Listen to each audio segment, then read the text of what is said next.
আজি আমি সকলোৱে গম পাইছোঁ 7 নৱেম্বৰ বংকিম চন্দ্ৰ চট্টোপাধ্যায়ৰ আজি 150 সংখ্যক বৰ্ষপূৰ্তি উপলক্ষে আজি আমি সকলোৱে কি কৰিলোঁ বন্দে মাতৰম গীতটো গালোঁ। চ' আজি বিশেষ দিনটোৰ উপলক্ষে আজি বিশেষ দিনটোৰ বাবে আমাৰ এইখন কলেজৰ শিক্ষক কৌশিক কলিতা ছাৰক দুষাৰ ক'বৰ কাৰণে অনুৰোধ কৰিলোঁ। Good morning, students. Good morning, sir. Good morning, my colleagues. Good morning, sir. So, আমি সকলো গমে পাওঁ আজি দিনটো আছে আমাৰ আজিৰ দিনটোতে কি হৈছিলে আমাৰ যিটো বন্দে মাতৰম যিটো গীতটো আছিলে সেই গীতটো কি হৈছিলে ৰচনা কৰিছিলে কোনে লিখিছে গানটো আমাৰ বংকিম চন্দ্ৰ চেটাৰ্জী হৈ গ'ল। এই যিটো বন্দে মাতৰম যিটো গানটো আছে সেই গানটো কিমান চনত লিখিছিলে তেওঁ 1876 1876 তেওঁ গানটো লিখিছিলে আৰু তাৰ নেক্সট 20 ইয়াৰ্ছ পিছত 1896 এই গানটো আমাৰ ৰবীন্দ্ৰনাথ ঠাকুৰে যিটো কংগ্ৰেছৰ আমাৰ ছেশ্যন আছিলে কংগ্ৰেছ ছেশ্যনত কি কৰিছিলে এই গানটোৰ বিষয়ে তেওঁ গাইছিলে। আৰু যেতিয়া কি হৈছিলে আমাৰ 1950 চনত হৈছিলে আমি সকলোৱে জানো আমাৰ দেশখন কেতিয়া স্বাধীন হৈছিলে 1940 চনত হয় নহয়। তো 1947 যেতিয়া আমাৰ দেশটো কি হয় ইণ্ডিপেণ্ডেঞ্চ হৈ গ'ল তাৰপিছত 1950 চনত এই গানটোক আমাৰ কি হিচাপে নেশ্যনেল ছং হিচাপে ডিক্লেয়াৰ কৰিছিলে। চ' ইয়াৰ যিটো ইম্পৰ্টেঞ্চৰ বিষয়ে মই তোমালোকক দুআষাৰ ক'ব খুজিছোঁ।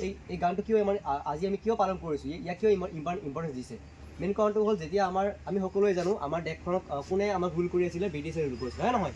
যেতিয়া ব্ৰিটিছে ৰুল কৰিছিলে তেতিয়া আমাৰ কি হৈছিলে আমাৰ দেশত যিবিলাক ফ্ৰীডম ফাইটাৰ আছিলে সিহঁতে আমাৰ দেশখন ইণ্ডিপেণ্ডেঞ্চ ল'বৰ কাৰণে স্বাধীনতা দিবৰ কাৰণে কি কৰিছিলে একেলগে ইউনিটি হৈছিলে।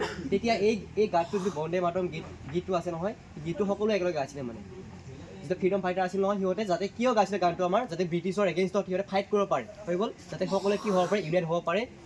আমি জানোৱে আমাৰ যিখন দেশ হয় আমাৰ কি আছে বিভিন্ন ধৰণৰ জাতি আছে মানে ধৰ্ম আছে বেলেগ হিন্দু মানুহ আছে খ্ৰীষ্টান মানুহ আছে মুছলিম মানুহ আছে চব জাতি ধৰ্ম নিৰ্বিশেষে আমাৰ এখন দেশখন আছে। সেই দেশখনৰ সকলোবিলাক মানুহে যাতে একেলগ হ'ব পাৰে যাতে ইউনিটি হ'ব পাৰে তাৰ কাৰণে এই গীতটোৱে কি কৰিছে এটা ইনস্পায়াৰ হিচাপে লৈছিলে সিহঁতে মানে যেতিয়া মাৰ্চ কৰিব গৈছিল ন তেতিয়া একদম পূৰা বন্দে মাতৰম এনেকুৱা মানে গানটো গাইছিলে সিহঁতে যাতে চবৰ মাজত এটা জুচ আহি গৈছিলে যে আমি আমাৰ দেশখনক ভাল পাওঁ।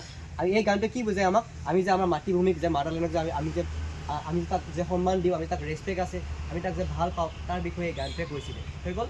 আৰু এই যিটো গান আছিলে এই গানটোৱে কি কৰিছিলে সকলোবিলাক মানুহকে ইউনাইট কৰিছিলে আমি ব্ৰিটিছৰ এগেইনষ্টত এই গানটো গাবৰ কাৰণে। সেইকাৰণে এই যিটো গান হয় এই গানটোক আমি কি বুলি নকওঁ অকল গান বুলি নকওঁ আমি ইয়াক কি বুলি কওঁ ইয়াক কোৱা হয় it is not a song it is a emotions to every Indian to unite our আমি সকলোকে যাতে একত্ৰিত হ'ব পাৰোঁ এই গানটোৱে আমাক কি কৰিছে আমাক একত্ৰিত কৰি ৰাখিছে। এইখিনিয়ে থেংক ইউ। চ' সকলোলৈ ধন্যবাদ থাকিলে আজি বিশেষ দিনটোত তোমালোকৰ লগতে আমি একেলগ হৈ পেলাই বিশেষ আজিৰ দিনটোত আমি আমাৰ দেশৰ কাৰণে বন্দে মাতৰম গীতটো গালোঁ। চ' সকলো ধন্যবাদ থাকিলে মৰ্ণিং এছেম্বলি ইয়াতে সমাপ্ত শুনাটো।